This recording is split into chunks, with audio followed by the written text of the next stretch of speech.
നിങ്ങളുടെ ഇഷ്ട പരമ്പരകൾ എക്സ്ക്ലൂസീവായി സൺ നെക്സ്റ്റ് ആപ്പിലൂടെ തികച്ചും ഫ്രീ ആയി ഇപ്പോഴേ ആപ്പ് ഡൗൺലോഡ് ചെയ്യൂ. ഭവനവേതനം അനുമതിയില്ലാതെ നിങ്ങൾ മറ്റൊരാളുടെ വീട്ടിൽ കടന്നു കയറി.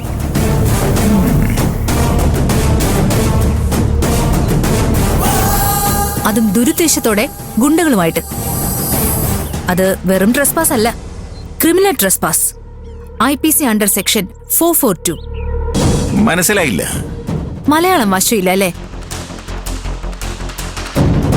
പിന്നെ ഏത് ഭാഷയിൽ പറയണം? ആകാശത്തിന് ചുവട്ടിലുള്ള ഏത് ഭാഷയിലും. Whoever commits criminal trespass by entering into or remaining in any building. നിർത്ത്. ഇതാണോ?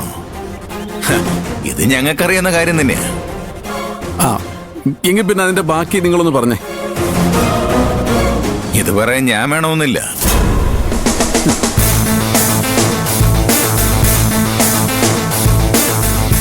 എന്റെ മാനേജർ പറയും.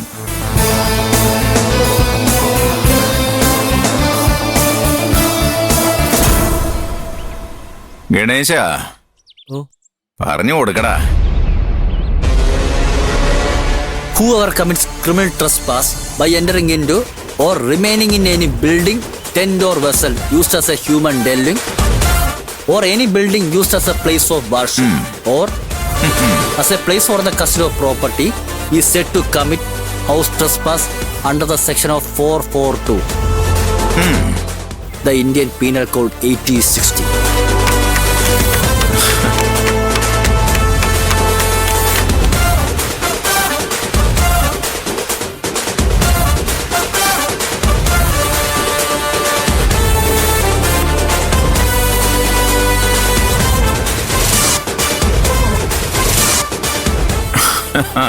സബാഷ്.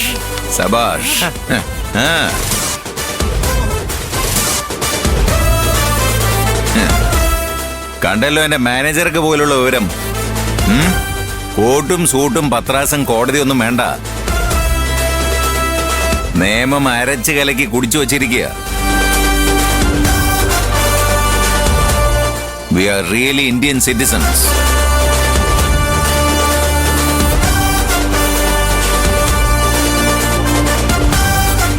ഇപ്പൊ മനസ്സിലായി കാണുമല്ലോ ഞാൻ പറഞ്ഞതിന്റെ അർത്ഥം എന്താണെന്ന്. മുള്ളുമുരിക്കലും ഒരയ്ക്കാൻ വരരുത്. അടിമുടി കീറിപ്പോവും. വരണടാ.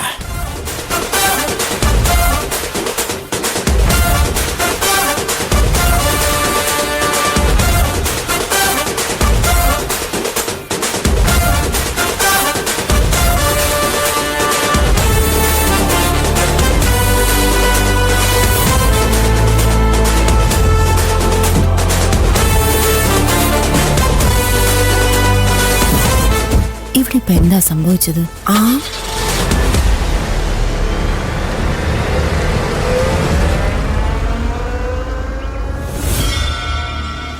പേര് മാറ്റിയ ആളുകൾക്ക് ഇങ്ങനെ വിവരം വെക്കൂ?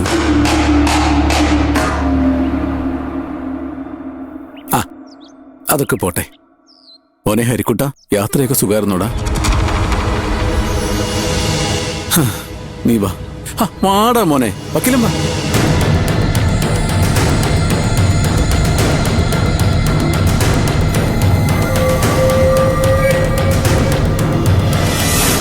എന്തോ വക്കീലോടെ നടക്കുന്നതൊക്കെ ഈ കണ്ടതൊക്കെ, അല്ലാതെ ഞാനെന്ത് പറയാം? എന്നാലും ഇതെല്ലാം കൂടി കണ്ടപ്പോ വക്കീലിന് എന്താ തോന്നുന്നേ? മാണിക്യമംഗലത്തിന്റെ യഥാർത്ഥ അവകാശി ആ ചെട്ടിയാരാണെന്ന്. അങ്ങനെ ചുമ്മാ വക്കീൽ എങ്ങനെ പറഞ്ഞാൽ മതിയോ?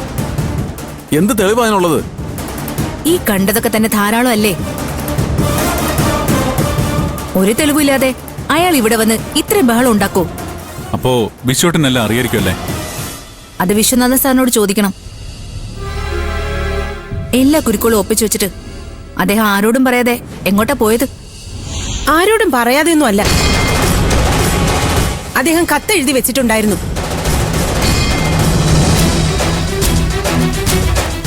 വലിയ കാര്യായിപ്പോയി. അതുകൊണ്ട് ഇവിടത്തെ പ്രശ്നങ്ങളൊക്കെ തീർന്നല്ലോ. അല്ല, ഇതൊക്കെ പറയാൻ നിങ്ങൾക്ക് എന്ത് അധികാരം? ഇവിടുത്തെ കേസ് മാത്രമല്ല വിഷയോടെ നിങ്ങളെ ഏൽപ്പിച്ചിട്ടുള്ളൂ. വീട്ടുകാര്യങ്ങളൊന്നും ഏൽപ്പിച്ചിട്ടില്ലല്ലോ. അതെ, എന്ത് ആരെ ഏൽപ്പിച്ചിട്ടുണ്ടെന്നൊന്നും നിങ്ങൾ അന്വേഷിക്കണ്ട.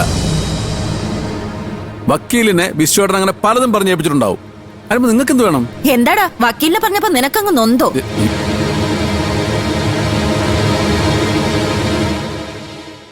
അജയോഷ് എന്റെ കൂടെ ഒന്ന് വന്നേ.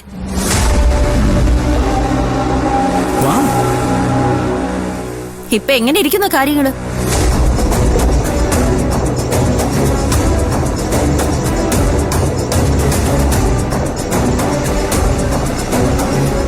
കാര്യങ്ങൾ കൂടുതൽ കുഴപ്പത്തിലേക്കാണല്ലോ പോകുന്നത്. നമ്മുടെ ജോലി കൂടിയെന്നർത്ഥം.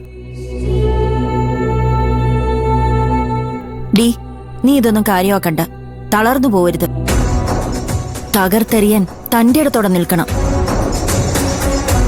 വാലിയക്കാരി സിന്ധുവിന് പകരം വക്കീല് ദീപ്തി. ആ ഒരു വ്യത്യാസം മാത്രമേ സംഭവിച്ചിട്ടുള്ളൂ. അല്ല, അതിലും വലിയൊരു വ്യത്യാസം ഇവിടെ സംഭവിച്ചു. ഇപ്പോ ഇവിടെ നമ്മൾ ഒന്നാ. നമ്മളെ തകർക്കാൻ ഇനി നമുക്കേ കഴിയൂ.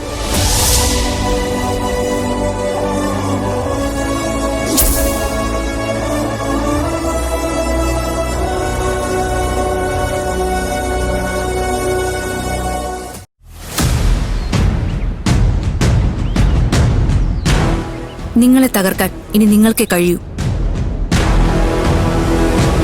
ഇനി ഒരിക്കലും നിങ്ങൾ പരസ്പരം കലഹിക്കാനോ പിരിയാനോ പാടില്ല. വിശ്വനാഥൻ സാർ ആഗ്രഹിച്ചതും അത് തന്നെയാ. ഉശിരോടെ ആണത്തത്തോടെ നിൽക്കുന്ന മാണിക്യമംഗലത്തെ ആണുങ്ങൾ.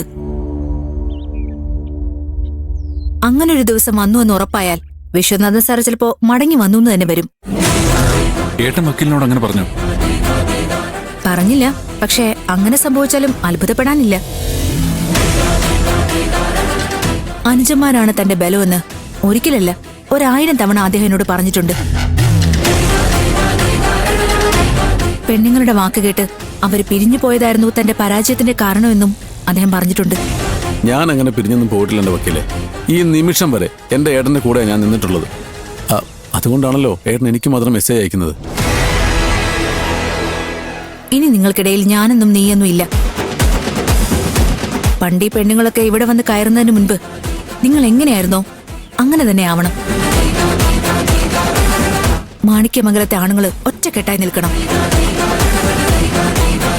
അത് ജീവിക്കാനായാലും മരിക്കാനായാലും. അല്ല, അപ്പൊ ഈ ചെട്ടിയാരുടെ കാര്യത്തിൽ നമ്മളൊരു തീരുമാനം എടുക്കണ്ടേ? ഒരു കാരണവശാലും DNA ടെസ്റ്റിന് നിന്നു കൊടുക്കാൻ പാടില്ലെന്നാ വിശ്വടം പറഞ്ഞിരിക്കുന്നത്. വിശ്വനാഥ സാർ പറഞ്ഞത് അവിടെ നിൽക്കട്ടെ. ഇനി പറയേണ്ടത് നിങ്ങൾ 3 പേരാ. അല്ല വക്കീലേ, അയാള് വല്ല പ്രശ്നമൊക്കെ ഉണ്ടാക്കി കഴിഞ്ഞാ ഞാനിവിടെ ഉള്ളപ്പോഴോ? എന്നാ പിന്നെ അതൊന്നും കാണണമല്ലോ. അല്ല, അതെനിക്കറിയാം, അറിയാം. എന്നാലും ഈ എന്നാലും ഒന്ന് വാക്കാ അജയഘോഷേ. ജീവിതത്തിൽ നിന്ന് നമ്മൾ ആദ്യം എടുത്ത് മാറ്റേണ്ടത്. വിജയിക്കാൻ വേണ്ടി മാത്രമാണ് നമ്മൾ ഓരോ യുദ്ധവും ചെയ്യുന്നതെന്ന് ആദ്യം തീരുമാനം എടുക്കണം. അപ്പോ ഞങ്ങളൊന്നായ ഏട്ടൻ മടങ്ങി വരും വക്കീലെ. ഞാൻ പറഞ്ഞില്ലേ, എന്റെ മനസ്സ് പറയുന്നത് അങ്ങനെയാ.